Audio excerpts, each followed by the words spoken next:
In his play Measure for Measure, Shakespeare wrote in 1603 a line that I think adequately sums up the reason so many of us fall short of what we are capable of becoming.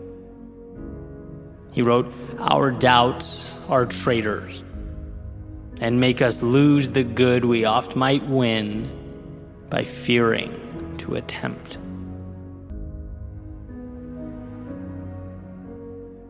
Our greatest tragedies and regrets in life tend not to be our mistakes.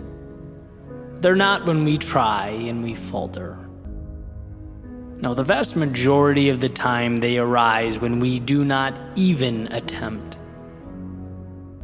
because fear has prevented that very first step. It's when we have that perpetual light shined on all that can go wrong, while the upside and the opportunity sits in the dark, just out of frame. And in a world where you get what you focus on, to only focus on the worst possible outcome, it's a death sentence. It's debilitating. The way I see it, there are a million ways to improve something. There are infinite roads and paths and possibilities. None are certain, but what is? Here's the interesting thing, though. The only certainty, the only thing that is for sure, is that if you don't go, you will not arrive. One will never finish what they do not start. Listen to this quote from Thoreau. It's from his book Walden, which he wrote after about 2 years and 2 months of living in the woods by Walden Pond in Concord, Massachusetts. He wrote, "I learned this, at least, by my experiment, that if one advances confidently in the direction of his dreams and endeavors to live the life which he has imagined, he will meet with a success unexpected in common hours. He will put some things behind, will pass an invisible boundary. New, universal, and more liberal laws will begin to establish themselves around and within him. Or the old laws be expanded and interpreted in his favor in a more liberal sense."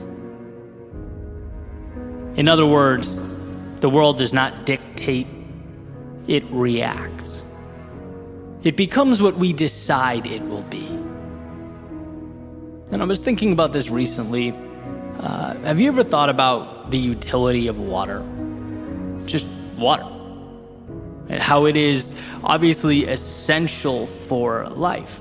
Specifically, humans can't live longer than about 3 days without it. Yet, we can also very easily drown in too much of it. The same thing that's required for life can easily take life away. It all depends on how it's being utilized. And so when I think about this, my mind goes to Shakespeare's message on our doubts making us traitors if we let them. Or Thoreau's passage about moving with conviction towards the things that matter, towards our dreams. And what I see is an intentional restructuring of the world around us. The idea that life can work for us or work against us. It can be our headwind or our tailwind, the reason we stay or the reason we leave, and who decides that? You. You decide that. I often think back to my first creative project once I took the entrepreneurial route years and years back. I referred to the project as quiet desperation, in reference to actually another Thoreau quote, "Most men lead lives of quiet desperation," because I realized around that time how easily that could become reality, and decided to do something about it. For me, it was a huge step out of the routine and the cycle. I finally asked myself who I was living for. Where did I lose myself? Or had I simply never bothered to find myself? And I don't know the answer to that, but I know at the time, if you asked me, Eddie, what are you truly excited about? Probably be a lot easier for me to tell you about the things I didn't like, I was afraid of, that I was unhappy with. That's what I saw, that's what I focused on, and that's the point. Until then, I was immersed in Thoreau's dreaded common hour thinking, and so used to it that I thought nothing of it. There was no next step or other side. And then I arrived at that moment I hope we all get to at some point. Realizing there's very little to lose and everything to gain. And it drives me crazy how hard we have to fight for this understanding. How much easier life would be if it was intuitive, but it's not. It's a journey, a muscle that must be built, and so we must build. We have to prove to ourselves that what's big and intimidating can be broken down. That what we visualize can materialize. That will always be true. But we need to make ourselves believe it. Identity is scripted, confidence is earned, not once but every day, and we must understand the pain associated with staying far exceeds the pain associated with moving towards our dreams. The former is destructive and the latter is what we need. They are not the same. So being as we choose what we see, how about a commitment? Not a commitment to be perfect, not a commitment to have all the answers or avoid mistakes.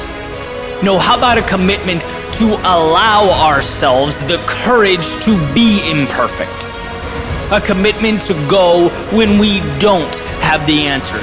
A commitment to see mistakes as a necessity instead of a catastrophe.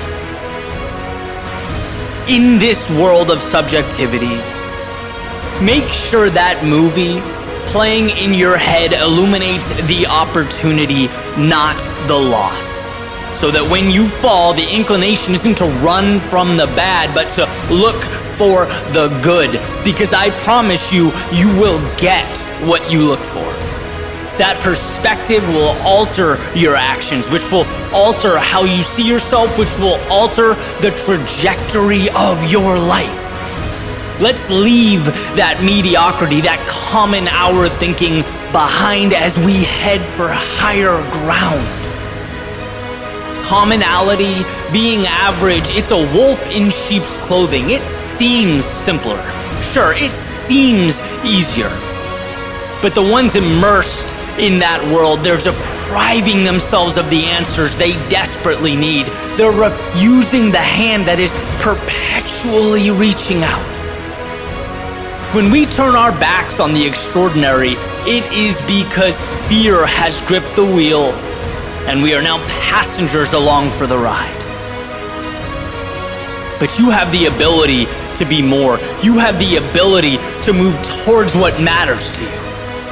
To take the steps one at a time, bear the discomfort 1 second at a time, acclimate 1 day at a time. This is a journey dependent entirely on you and your willingness to step out the front door. To finally see the things you previously disregarded.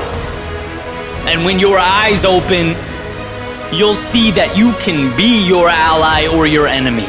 This can be the beginning of a new chapter or the continuation of a current one. This is your story. And by the way, that doesn't mean others wouldn't love to make it theirs, wouldn't love to tell you that life is beyond your control, wouldn't love for you to think that you are dependent on the outside world, that you need them and what they are willing to provide for you. But no, this is about you. Understanding that the first step starts with you, your decision, that your autonomy is a strength and a chance to begin again.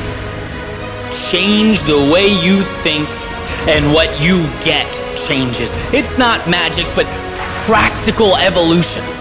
When we force ourselves to see the positive, when we look for a way, we find it. That's reality changing because you decided that it should. And that's what the power of perception is. Nothing more than unlocking the gate that was previously placed before you.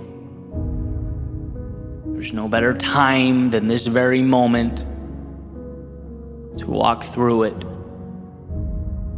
and rewrite your story as it should be written.